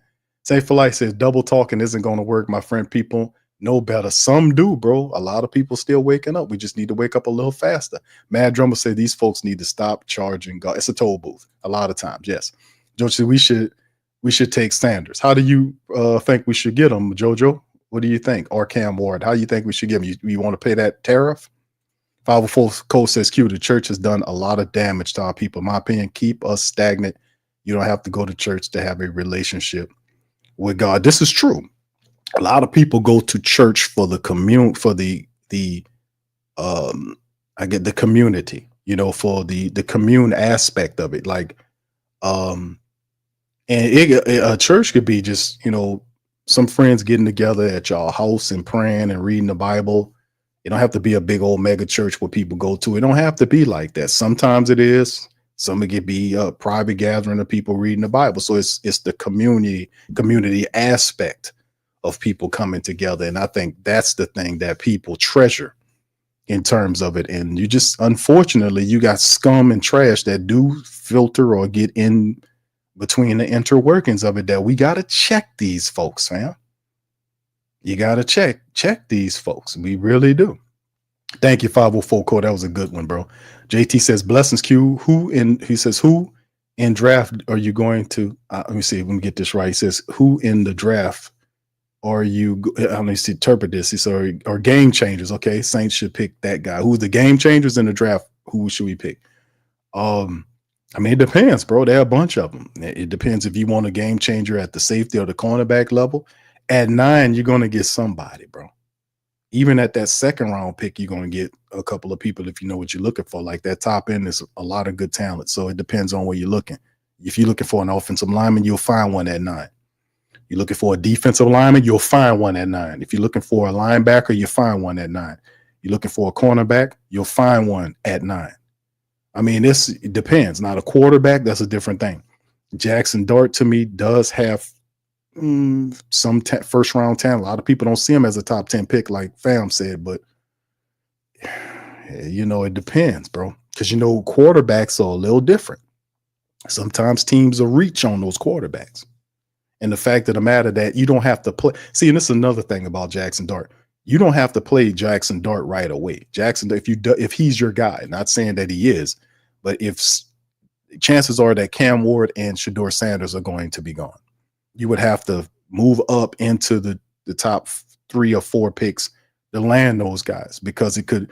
I'm telling y'all, Titans at 1 and the Browns, I think the Browns are at 2. Those guys are going to take quarterbacks. You heard what Haslam said about Deshaun Watson. It was not a good decision, just to put it lightly. The Titans looking for a quarterback is going to be the Shedeur or Cam. 1 and 2, those guys could be gone between 1 and 2. Also, the Giants at pick at 3, the Giants could take them. It wouldn't make much sense because they got 2 bridge quarterbacks there, and they could groom him slower. But the thing about Jaxson Dart is, if you take Jaxson Dart at, the Saints like him, and they take him at 10, just for example, he doesn't have to play right away. Like, you can kind of stash him for a little bit and develop him because you got a bridge quarterback. But at some point, being that Derek Carr's injury history over the last couple of years is like the dude just, for whatever reason, he can't stay healthy, So at some point you would think that they would, depending on how his health goes over the next couple of years, how they move around, but you still have Spencer Rattler there. He would have to battle with Spencer Rattler for the job, and he could be basically, they're developing. He don't have to be thrown in there right away.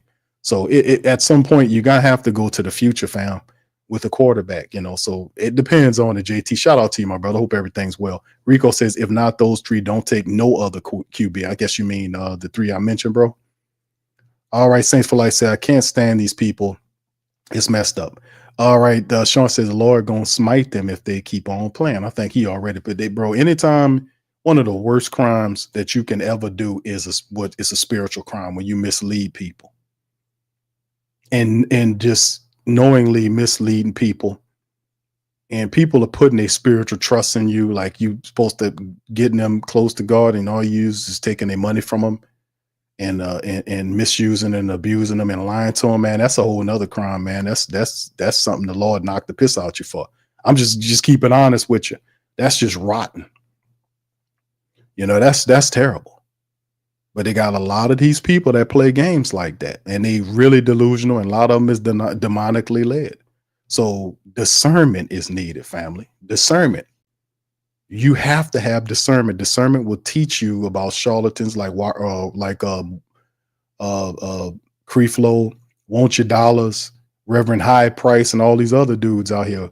What's this? Warren Sapsucker and all these clowns. They just garbage, man. Dana said these churches nowadays are like cults. It's scary. People need discernment, fam. They need to get that discernment. Desi said, Lord, that what did Paul Martin do? All kind of stuff. You got an hour? Desi, baby, you got an hour. Now, look at people here that you listen to Paul Martin from New Orleans. I'm from New Orleans. I know all about them, man. All about them. All about their people. All about what they do. Bristol was, yes. Yeah. Oh, yeah. Oh, yeah, man. Yeah, what was the dude from out in Atlanta? He was doing that before he got up out of here. Remember, he lied to his congregation, and then he still, after he was messing around with them boys, then after that, lied and then came out and admitted to him, and they still let him sit up there. See, that's not on them. See, you have to run them up out of there. It's a whole nother game. All right, Dr. Ray said, the question is, did they raise the fund? He did. He did say that, bro. In this video, he admitted it. I played it, that they did raise the money. He probably raised more than it. That's what he negated to tell you. How much did they raise? You mean to tell me that you raised exactly 40,000? No, he raised more than that. I promise you that. I promise you that. But whatever the 40 was for the conference, the surplus, they put it in their pockets. I promise you that. It's terrible. 504 says, so you robbing somebody for somebody else. Joe says, just in my church.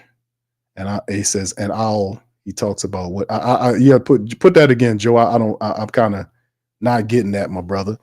KB says, how about David Griffin? Another.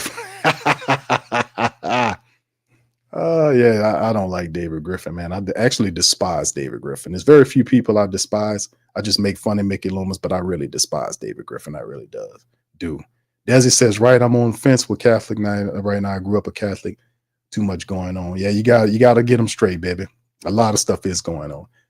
Q, I still think we need to go wide receiver, tight end, or edge at 9. What do you think? I think those are good choices, bro. Right now, wide receiver. What wide receiver at 9? There's only one that you would put in the top 10. And with the latest developments, we covered it in the show. Do you go with Ted McMillan at 9 based on what we just played in today's stream? Do you go for that? Or, the tight end position, Tyler Warren could be there, but he's going to sit behind 3 guys? You might not see him this season, or you're going to stash him for a little bit. And edge could be a possibility too, because you by the looks of what the Saints are doing from a defensive standpoint, all of those guys, Chase, Carl Granderson, and Isaiah Foskey are all penciled in as linebackers according to the unofficial depth chart. So if that's indeed the case, if you're the Saints defense in a 3-4 system, you want to be able to go with a guy like Pierce, maybe Williams, if they're available, that can rush the passer. Now, I'm not mad if they go defensive end there, because it's still addressing the defensive line, and you have to put pressure on their quarterbacks. And you've seen Philly do that, against the Kansas City Chiefs. You've seen them do it against other teams during the playoff push. They would just constantly come up with pressure to force you into mistakes. And they did. Mahomes, the entire first half of the game, Mahomes was unstable. And then while that was going on, the Eagles was scoring, and then it was too much. It was too much. So I can understand if they do take Williams, if he's available, or Pierce from Tennessee, if they're available at 9, that can fill in it. But once again, you got to make sure you get a guy that can play that 34 end role.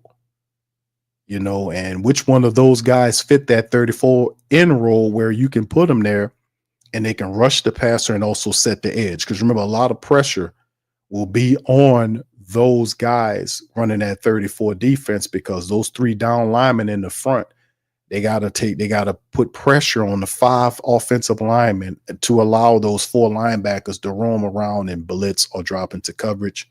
If it doesn't work like that, it won't work well. So you gotta be about that business. And I know Cam is with his last year, so I don't know about Cam. So at some point they're gonna have to look at that. JT out of Ohio State might be somebody to look at. I don't know. That'd be pretty cool. All right, Mad Drummer says, I play at the small country church. We were sincere. We go for others. Thank you. Hemisphere says, the devil himself knew after Christ died on the cross, the only way to combat God is through the church. Why Jesus spoke about 3 churches in Revelations chapter 1. Thank you, Hemisphere. Appreciate that good word, bro. He also says, Jesus told his disciples, where there is 2 or 3 of you in my name, I am with thee. Okay, there you go. There you go. Thank you, brother. Backwoods says, for sure, Q, God not mocked. Okay, thank you, bro. Mad Drummer says, yeah, you're right. Marley, giving shots out to Marley. Yeah, this is very interesting. Yeah, that's you. There you go, OG. That's him. That's him. That is, you get demons in there, man. Real demons. I mean, seriously. And the point is, these people can't stop themselves. They don't have a governor.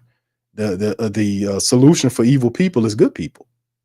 Are you expecting the demon to stop himself? Demons don't stop themselves. Good people stop demons, man. Angels stop demons, man. A demon stupid, he'll ride himself into destruction.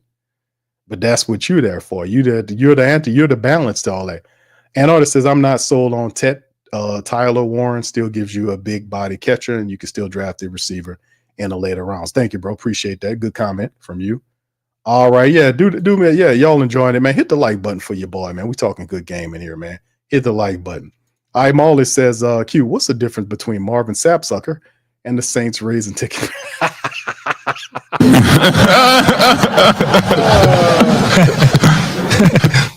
Bro, hey man, hold on now.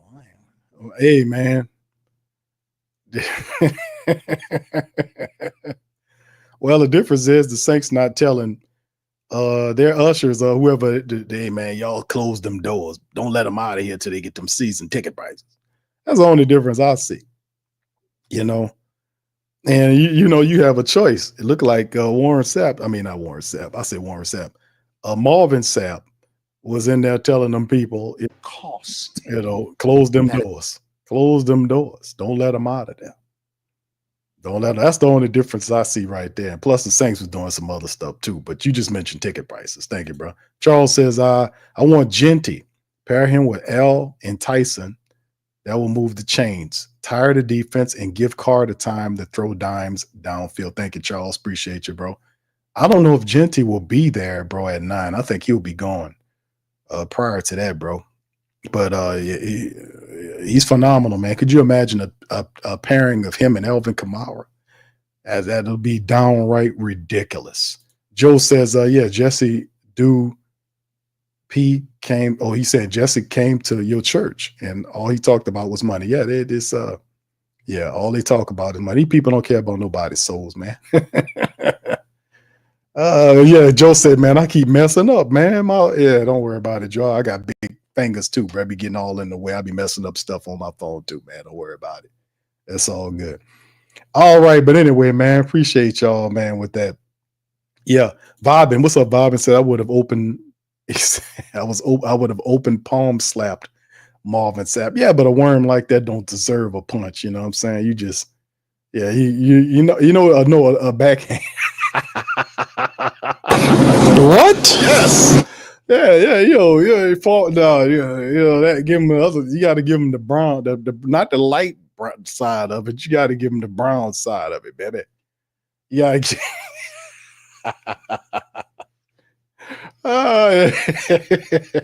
That's them old pimp movies. They do that in there. That's what you got to get that sucker a good some of that. Joe said, yeah. He says, yeah. I got you, brother. Don't worry about it, Joe. What's up, OG? Shout out to you, man. Appreciate you. All right, fam. But anyway, that's gonna do it for today's show. Hope y'all enjoyed today's show, man. I made sure to try to put as much, put a few things in that to kind of switch it up. But listen, y'all do me a service. Hit the like button, hit the sub button, sub up if you're not a sub, and share the show on social media feed as well, man. We represent this thing, the Sports Coma, live and direct, man. Listen, also feel free to support our supporters. Links are in the description section below. For Mint Mobile, for your phone service, if you want to save some money on your cell phone service, check out Mint Mobile. The links are in the description section below. Also, Teach Henley to keep your skin shining and looking good, baby. Check out Teach Henley, baby. We got the link in the description section. And Bet Online. If you're going to bet, try Bet Online, man. It helps out the platform, man. Keeps the Sports Coma and the network shining bright and looking good. Yeah, definitely the backhand. Thank you, 504 Kobe. I appreciate that.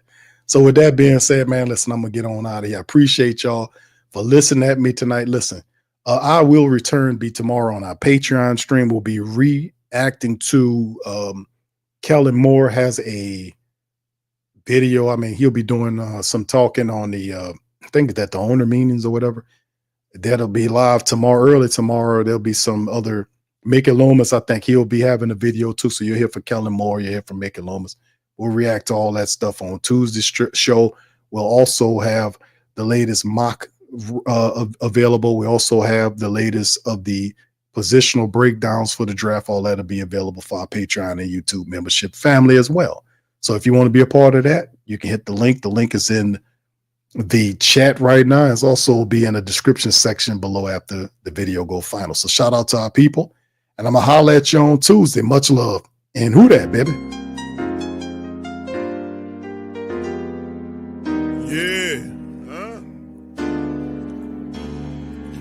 Like Benson, I'm a who that. I'm a who that. Long as I'm living, I'm a who that. Lose or winning, I'm a who that. Sports Coma, yeah, this is where we do that. Where we do that. Where we do that. Where we do that. Where we do that. Where we do that. Boogie like Benson, I'm a who that. I'm a who that. Sports Coma, this is where we do that. Where we do that. Welcome Somebody please better help. Running this thing like Elf. I thank God every day I'm not a felt.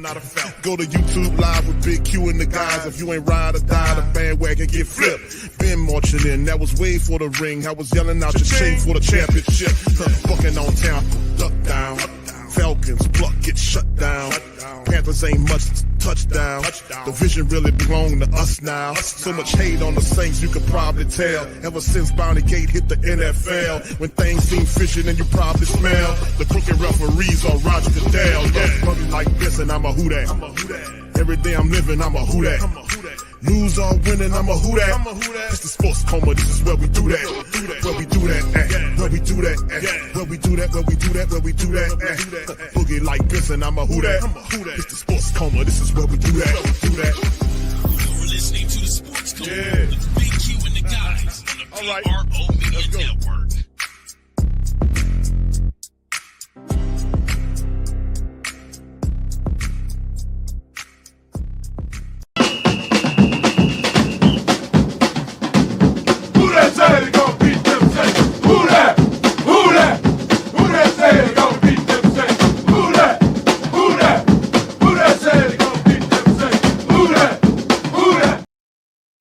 Online is the world's most trusted betting platform and your number one source for online betting in 2025. Whether you're a seasoned fan or a first-time bettor, BetOnline is your ultimate game day companion with the largest selection of odds on everything from NBA and college basketball to NHL and UFC. BetOnline continues to be your number one sports betting source for every three-pointer to hat trick. BetOnline has you covered with odds, stats, and more for every game, every play, and every win. BetOnline, the game starts here.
WhoThatDaily.com. That's right, WhoThatDaily.com. Your one-stop shop for everything New Orleans Saints, New Orleans Pelicans, LSU Tigers, even the top flight boxing.